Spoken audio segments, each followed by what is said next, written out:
One of the areas that I have real concern about, just because I hear about it so often, and it wasn't an issue when I was growing up, is a lot of young guys in particular approach me because they're watching a lot of really intense pornography. And then, another thing is happening. Guys are getting all this arousal from watching other people have sex.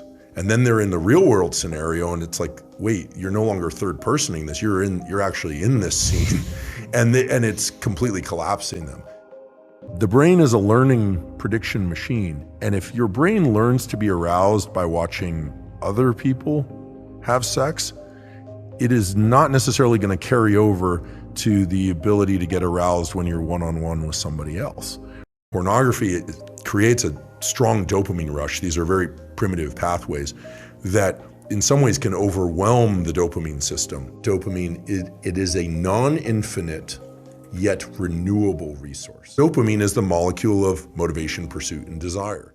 The higher the dopamine peak, the bigger the drop afterwards. And it's not that you drop to baseline, you drop below baseline. The crash that comes afterwards feels painful.